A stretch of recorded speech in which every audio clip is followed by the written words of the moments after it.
Figure it out.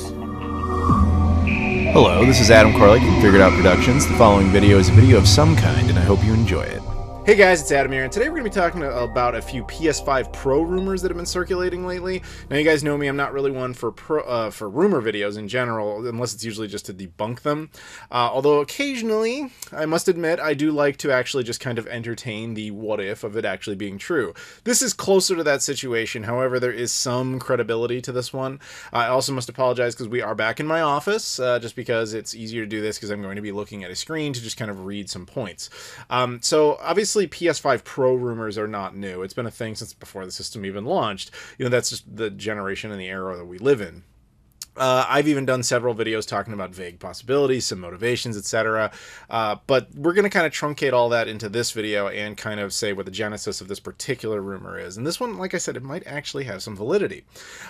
So where this all kind of starts from is, at the time of this recording, only like a day or two ago, I didn't get to see this video because it doesn't exist anymore, but a channel called Moore's Law is Dead did a video basically talking about supposedly all the leaked PS5 Pro specs. And that could be anybody. Anybody could do that and just make stuff up or get it from a source that's, oh my god, it's so true, but then when they get it, it's just like made up stuff. But this actually got pulled by Sony. Sony filed a claim on the video and brought it down, which does lend some credibility to the idea that there might actually be truth to it, because if it was completely just like made up content, Sony would have no real reason to care. Although I would argue that if it's true, they also should have had no reason to care, just because like it's just free advertising for you, but whatever. Regardless of what their motivations were or how true this ends up actually being, the simple reality is this channel made a video about PS5 Pro leaks, and Sony took it down.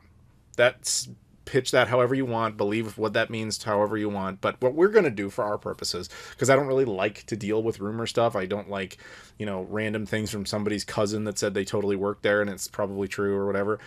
Let's entertain this as if there's actually validity to this. Let's treat this like it's actually true. So let's talk about that story, and then I will give my thoughts on why this would make some sense if this is actually the case. So here we go. First, I'll just read this to you, and then we'll talk about bits. So the reports originate from the YouTube channel Moore's Law is Dead, who showcased PS5 Pro specs in a video. We already discussed that. The video was taken down for a claim. So I'm just reading this straight up. Since then, details about the new console have been swirling, with reports from alleged Sony personnel and developers adding weight to the rumors. We'll explore everything we've heard so far about the PS5 Pro, including the rumored specs and what games we can expect, etc. I'm going to skip over some of this just to kind of keep with efficiency. But the PS5 Pro is expected to perform slightly better than its predecessor. A more powerful GPU and slightly faster CPU will translate to smoother gameplay with higher resolutions and frame rate. According to the reports, Sony told developers to prepare for the switch to the PS5 Pro. This includes ensuring their games are compatible with the new console and are optimized for higher performance. The PS5 Pro is expected to be roughly 45% faster than the standard PS5. This significant power boost regarding graphics fidelity and overall gameplay experience will be noticeable. And so to give a couple of specs that supposedly are legit, 2 of the 3 faster, sorry, there's an ad that just jumped the thing around. 2 to 3 times faster ray tracing improves by 4 times in some cases, 33.5 teraflops of power, PSSR upscaling technology, future-proofed for 8K for future SDK version, custom machine learning architecture, AI accelerated for enhanced performance, supporting 300 TOPS of 8-bit computation to 67 teraflops of 16-bit floating point. A lot of that is just like, it's gonna be better and the numbers are bigger. Like, you get it. The part that's interesting to me, it's like, yes, from a technical perspective, if this is true, a lot of this would be technically more capable. How much that actually, you know, is actually realized in a final machine and how much is actually taken advantage of is another matter. Like when they slap 8K on it, the PS5 in its current form slaps 8K on the box. It means that from a hardware perspective, it's technically capable of that resolution, but only under extremely unique circumstances, most of which are never utilized. That, and nobody really has 8K TVs yet, so this would make it better, but like whatever. But here's the big one to me. if this is all true, it does track with what we've been talking about for a while, which is that this version of the system would release in the holidays of this year, 2024. And it seems to align kind of with what they did with the PS4 when they did this. With the PS4, they had the base model, and then a few years later, they launched the slim model, and then shortly after that, they did a pro model. Microsoft, on the other hand, in that same generation, last time around, they did the base Xbox One, then they did the Series S, they waited a year, and then they did the Series X. So if that holds, it sounds like that's what Sony's doing. You know, they had the base PS5, then they had the slim model, and then a year later they have the pro model. That would make a little more sense than the way Sony did it last time. So that kind of all tracks. So the question is, why are they doing this? Is Microsoft going to do this? Is Nintendo going to do anything? We don't have the answers to those questions. I would guess neither of them is too likely to be putting out a new console this holiday season. And this isn't really a new console, it's just an upgraded version of a system that already exists that definitely has things in it that would be more advantageous for games, but not necessarily, you know, something you absolutely need. So what's motivating this? Because I can tell you from making videos on the PS5, the number one complaint is the hardware is fine. I don't have any games for it. There's really nothing that unique or special as far as an experience goes on that system. The same actually applies to the Xbox brand, but Microsoft at least doesn't go out there and say, like, we have all these exclusives. They openly give them away. Sony that's where they've kind of lagged behind, where there's a lot of people complaining about, like, what is the reason to have a PS5? Because most of the content is shared across all platforms. The only thing that really drives you to it is an exclusive, and they're very few and far between. The last notable one was, like, what, Last of Us 2 remastered or remake or whatever, which is in of itself just a remake. So the big thing for last year, though, was Spider-Man 2. It sounds like they don't actually have anything like that lined up this year. Not that they won't have any exclusive content, they just don't have that big console pusher type of game.